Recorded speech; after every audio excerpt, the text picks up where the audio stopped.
안녕하세요. 자신만만 적용기술사 강사 김원숙입니다. 자, 오늘 우리가 31강 할 거죠.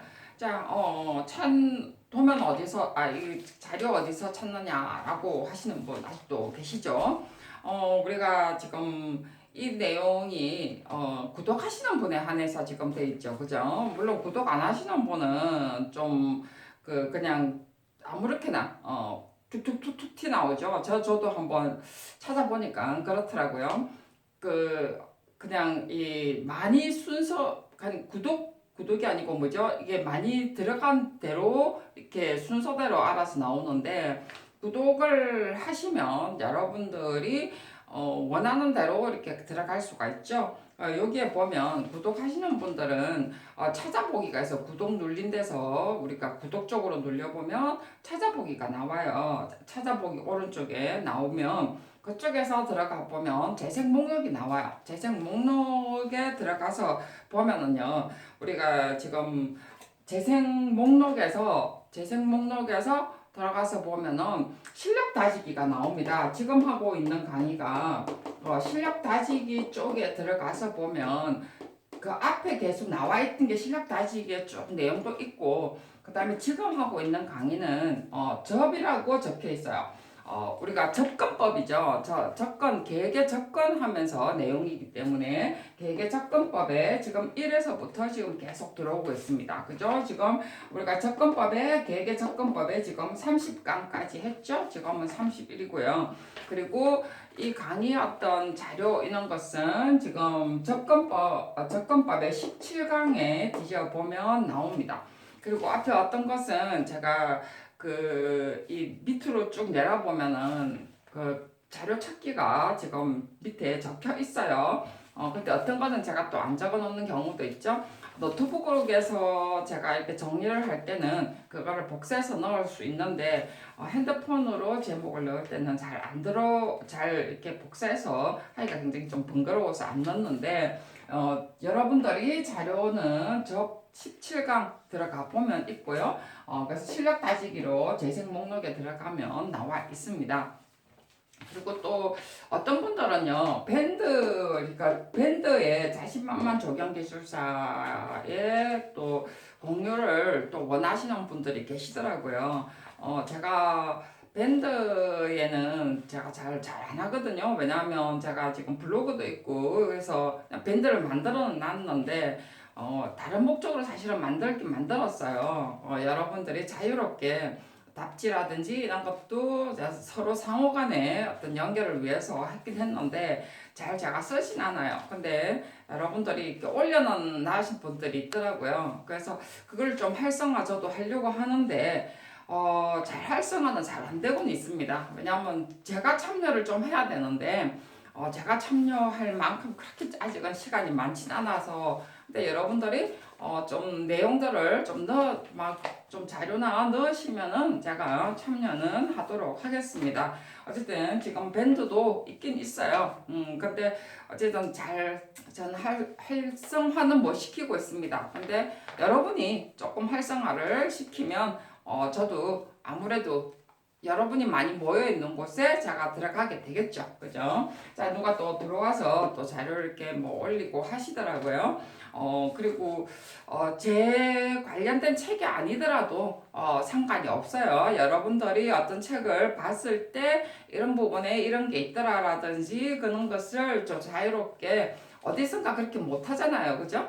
그래서, 어떤 사람이, 저는 처음에는 오해를 했었어요. 이거 책을 잘못 사서 강의를 듣고 있나? 이런 생각이 들어서 했는데, 가만 생각해 보니까 그런 건 아닌 것 같더라고요. 그래서 혹시 여러분들이 자유롭게 그 책에 관한 뭐 다른 책을 사서 그런 책에 관한 얘기를 만약에 주고 받고 싶으면 그 밴드를 이용을 하셔도 상관은 없습니다. 어떤 다른 곳이 없기 때문에, 그죠?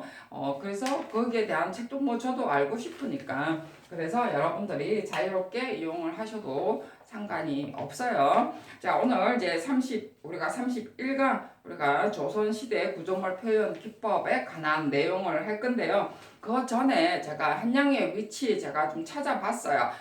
글자가 잘못됐나 생각을 해봤는데요. 하나가 좀 잘못된 게 하나 있긴 있네요, 보니까. 그래서 우리가 지금 한양에 입지하면서 우리가 천문사상하면서 우리나라의 어떤 독특한 사상이었죠. 그래서 우리가 한양을 처음에 입지할 때는 외가산이랬습니다. 그죠? 지금의 서울이죠. 서울이고 경복궁은 내가산입니다.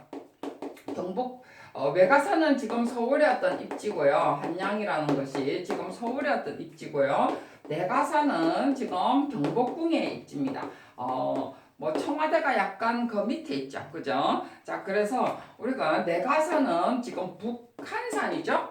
지금 그거로 보면은 북한산하고 관악산입니다. 그죠? 자, 한강 지나서 있죠. 한강 지나서 관악산이 있죠. 자, 그 지나기 전에는 남산이 있습니다. 그죠? 자, 그래서 이거는 지금 외가산의 입장에서는 관악산이고 내가산의 입장에서는 남산입니다. 자, 그 다음에 이제 또 여기 지금 북한산이 있고요. 그 다음에 여기는 북악이 되죠. 내가산. 자, 그래서 북한, 그 다음에 관악. 그죠? 외가산 입장으로 본다면 북한, 관악. 그 다음에 용마산입니다. 용마산이고 덕양산이에요. 덕양산. 자, 외가산으로 다시 보면 북한산, 용마산, 그 다음에 관악산, 덕양산이고요. 그 다음에 북악이죠. 내가산으로 보면 북악이고요. 그 다음에 우리가 잘 아는 낙산, 그 다음에 남산, 그 다음에 인왕산. 이래 돼 있죠. 호랑이죠. 그죠? 자, 이렇게 지금 경복궁이 자리 잡고 있습니다. 경복궁이 중심은 아니죠. 그죠? 약간 이쪽으로 벗어나 있죠. 자, 그렇고요. 그 다음에 지금 이제 청와대 같은 경우는 우리가 인왕산하고 북악산하고 이렇게 사이에 이렇게 그러니까 경복궁이 여기 있으면 청와대는 여기 있죠. 그래서 사실 우리가 북악산의 어떤 봉이 뒤에 첨산이라고 그러는데 그게 눈에 보여서 뭐 어떤 약간 뭐라고 할까 주산 옆에 약간 이게 첨산이 하나 있어가지고 우리나라의 청와대 위치가 뭐 안 좋다라는 말도 있습니다. 정말해서 북한이가 경복궁도 사실 그렇죠. 그래서 이 뭐라고 그러죠? 대통령보다는 그 측근이 더 힘이 있다. 그러니까 옛날에 어떤 임금보다는 그 더 측근이 더 힘이 있다라고 할 정도로 그래서 뭐 좋니 안 좋니 뭐 좋다는 사람도 있고 안 좋다는 사람도 있어요. 그거는 뭐 각자 해석하기 나름이겠죠. 자, 오늘은요. 어쨌든 건축 구조물입니다. 건축 구조물의 어떤 표현 방법이고 이건 입지에 관한 거라면 이번에는 건축 구조물의 어떤 표현 방법들이 나와 있고요. 그다음 표현 도법도 있죠. 그죠? 자, 그 이제 기본적으로 이런 걸 알면은 아무래도 더 공부를 확장하기 좋죠. 자, 기술사 공부는 가장 기본입니다. 기본을 해놓고 더 확장하고자 하는 사람은 이제 해놓고 더 공부를 하기 위한 방법이죠. 그래서 60점까지예요. 그래서 여기에 보면은 구조물의 표현 기법은 우리가 잘 알다시피 착시를 이용한 방법이 우리가 가장 많이 씁니다. 그 다음에 우리가 또 쓰는 것이 우리가 착시라는 것도 배열림 기법이라고 우리가 많이 알고 있죠. 그죠? 자, 이런 것이 우리가 다 착시를 이용한 방법이죠. 정말해서 기둥에 그냥 쭉 서 있으면 우리가 이렇게 안으로 들어간 듯한 느낌이 들거든요. 그래서 우리가 중간에 이렇게 약간 배가 부르게 나오게 하는 거죠. 그래야지 멀리 보면은 일직선으로 보이게 된다는 소리예요. 자, 이런 게 다 착시죠. 그죠? 뭐 할머니냐, 뭐 모자를 쓴 여인이냐 이런 것도 다 착시인 것처럼 이런 것도 우리는 건축물에 이용했다는 거. 그래서 우리가 기둥을 할 때 배열림 기법을 쓰고 그 다음에 또 세 번째는 처마 같은 경우는 이것도 하나의 뭐 착시이기도 하죠. 우리가 좀 가볍게 느끼지. 우리가 뭐 청청이 용마루라든지 하면서 기와가 굉장히 무겁게 느끼지잖아요.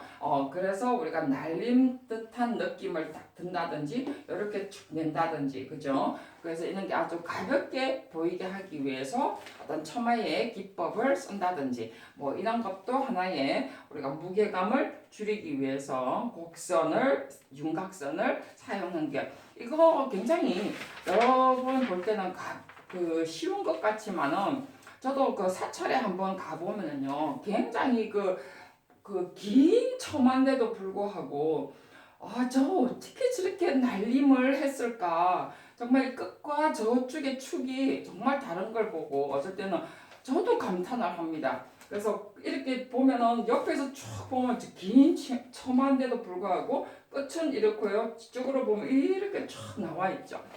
굉장히 다른 데서는 정말 볼 수 없는 진짜 옆에서 사진 찍어 보면 정말 대단하다라는 느낌이 들 정도로 자, 근데 이런 것이 우리나라의 착시를 이용한 기법이 있죠, 그죠? 자, 이런 것을 이제 뭐 그냥 그 착시 배열림 뭐 첨화의 어떤 곡선 처리 기법 이거는 우리나라에서만 사실 있는 거예요, 정말로.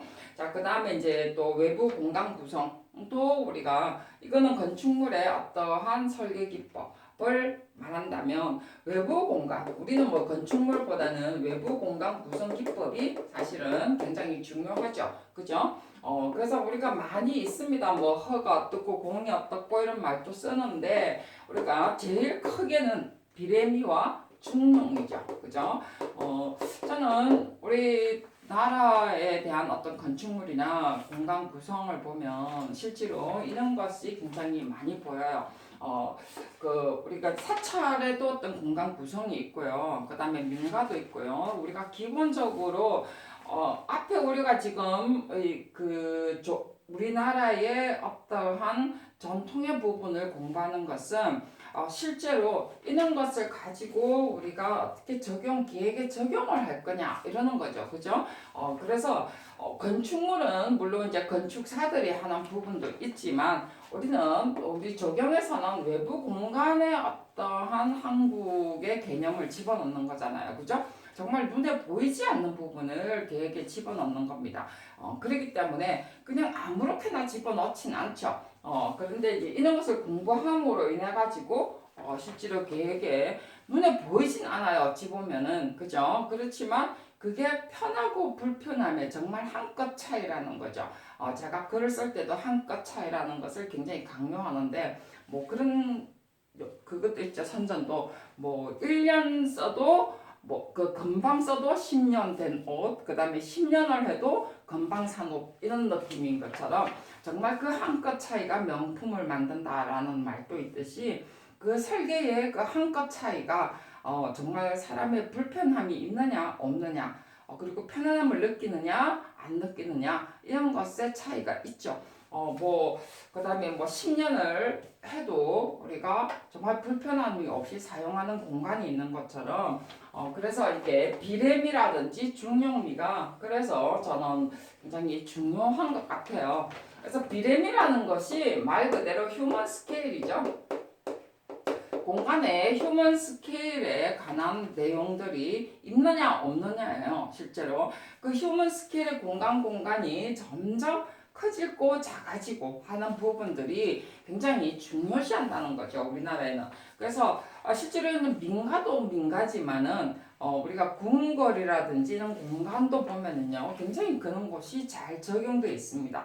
우리나라의 어떤 공간 평면도만 봐도 그죠? 평면도만 딱 봐도요 우리가 허라는 공간도 있고요. 왜 담장이 절에 있을까라는 부분들이 굉장히 많거든요.